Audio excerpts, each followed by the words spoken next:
우리는 이 세상에 사는 동안 우리의 육신을 공격하는 악한 영의 공격에서 자유롭지 못해요. 예수님께서도 육신을 입고 사는 동안 습관에 따라 기도하셨다는 성경 말씀처럼 육신을 훈련하여 기도하는 습관을 들이셨어요. 기도가 지도자의 지도를 필요로 하고 훈련을 하여 습관을 들여야 하는 이유입니다. 기도하는 것이 힘들고 마음이 쓰레기 같아서 기도하기 싫을 때 기도를 포기하면 기도의 내공이 쌓일 수가 없어요. 그래서 저는 기도하기 싫을 때 이런저런 무거운 사역의 짐으로 인해 마음이 힘들 때 이를 악물고 어깨에 힘을 주어 간절하게 하나님을 부르며 하나님을 찬양하고 감사하고 회개하며 불쌍히 여겨달라고 애걸복걸하며 기도합니다. 그러면 1시간이 채 지나지 않아서 평안이 찾아오고 기쁨이 올라오기 시작하죠. 제가 이렇게 행복하게 살 수 있는 동력이 바로 기도의 힘이에요.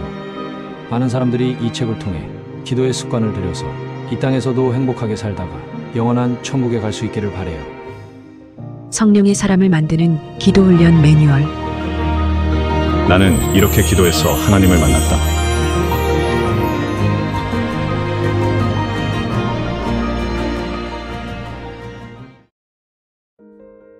예전에 심각한 자폐증 청년이 부모의 손에 이끌려서 영성학교를 찾아온 적이 있었습니다. 이 청년은 분노에 가득 차서 닥치는 대로 이빨로 물어뜯었어요. 그래서 이 아들을 돌보는 아버지의 팔뚝에는 항상 수건이 감겨져 있었으며 이빨로 물렸던 상처로 도배되어 있었죠.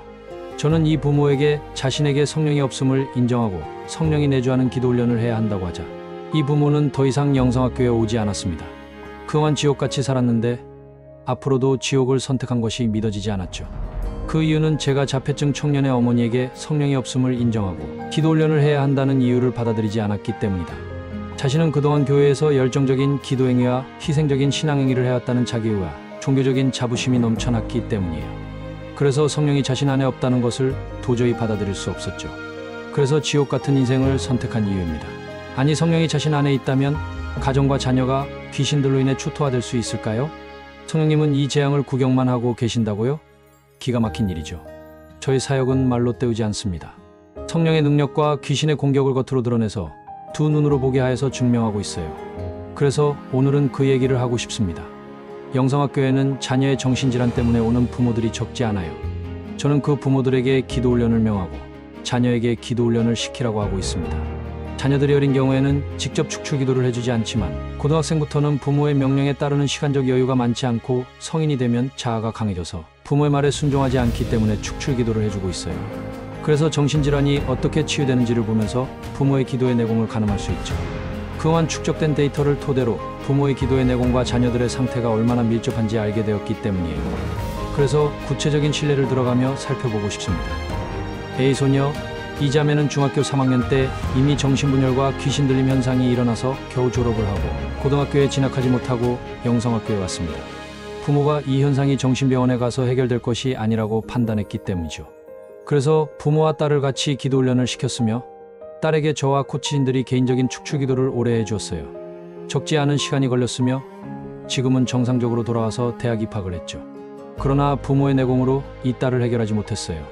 부모도 기도훈련을 처음 시작했기 때문이죠. 그러므로 이런 경우는 영성학교의 기도훈련과 집에서의 기도훈련으로 떠내려가지 않도록 해야 해요.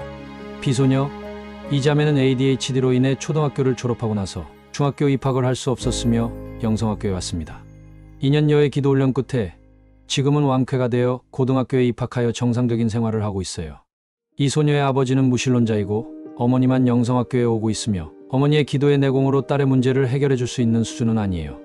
이런 경우에도 영성학교의 기도훈련과 집에서의 기도훈련을 꾸준히 시켜야 하죠. C소년, 이 소녀는 심각한 ADHD로 부모와 함께 영성학교에 왔습니다. 초등학생이어서 부모에게 맡기고 저는 부모에게 기도훈련을 시켰어요. 그러나 그 부모는 기도훈련이 너무 지지부진했죠. 2년이 넘어서도 이 아이는 진도가 형편없었습니다. 물론 처음보다 나아지고 있었지만 저희 기대치에는 너무 떨어졌어요. 부모의 기도 내공이 전혀 쌓이지 않으니 가정에서 부모가 아들에게 시키는 기도훈련이 거의 진전이 되지 않았습니다. 그래서 저는 이미 딸에게 기도훈련을 시켜 완쾌시킨 다른 자매에게 이 부모의 기도훈련을 감독하고 저에게 리포트를 보내주라고 요청했어요. 그때부터 혹독한 기도훈련이 시작되었죠. 최근 병원의 검진 기록부에 의하면 80%는 완쾌되었다는 보고를 받았다고 합니다. 그러나 부모의 기도 내공의 부족으로 아들이 치유되는 기간이 너무 많이 걸리고 있어요. 이 자매는 성인이며 어머니와 언니 가족과 함께 영성학교에 다니고 있습니다. 처음 올 때는 환청과 환각 등의 정신분열로 정신병원을 전정하다가 영성학교에 오게 되었죠. 본인의 의지가 아니라 가족의 손에 이끌려서 온 사람들은 완치될 때까지 무척 오래 걸립니다. 저와 코치진의 축출기도로만 치유되기 때문이에요. 적지 않은 시간이 걸렸지만 지금은 거의 정상적인 생활을 할 정도로 돌아왔죠. 그러나 오랫동안 정신질환에 시달린 사람들은 정상적인 생활 후에 생산적이고 창조적인 일을 하게 되는 수준까지는 실로 어렵습니다. 그 이유는 미혹의 영의 공격을 제대로 방어하고 이들을 쫓아내는 기도의 내공을 쌓기 어렵기 때문이에요. 그러므로 이런 경우는 부모와 가족들의 중보기도가 엄청나게 중요합니다. 특히 한 집에서 살게 되는 경우는 가족의 기도의 내공과 동전의 앞뒷면이라고 해도 과언이 아니죠. 현재 이 자매는 어머니와 같이 한 집에 살면서 같이 기도하고 영성학교에도 같이 오고 있어요. 그래서 어머니의 중보기도가 얼마나 밀접한지 보여주는 사건을 소개하겠습니다. 어머니가 경험한 사례입니다. 제가 꿈을 꾸고 있었어요. 전쟁이 일어났는지 어떤 건물에서 총을 쏘는 소리가 들려왔어요. 그래서 놀래서 바라보니 어떤 사람이 총을 쏘는데 다행히 저한테 쏘는 것은 아니었어요. 그래서 저는 도망치기 시작했어요. 그런데 어떤 사람이 저에게 구해달라는 소리를 지르고 있었어요. 메이데이, 메이데이 하면서 말이에요. 그런 와중에 꿈을 깨게 되었어요. 그런데 꿈을 깨고 나서도 그 소리가 계속 들려오는 게 아니겠어요? 그래서 이 소리가 어디서 나오는 거지? 하면서 주위를 둘러보기 시작했어요. 그랬더니 옆에서 자던 딸에게서 나는 소리였어요. 딸의 숨소리가 메이데이, 메이데이 하면서 말이에요. 기가 막히더라고요. 제가 이 꿈을 소개해드린 이유는 어머니의 사위가 한의사인데 처제를 진맥해보면 어머니의 기도의 진도에 따라 처제의 상태가 등락한다고 한 말 때문입니다. 그러나 처음에는 그 말을 진정성 있게 듣지 않았죠.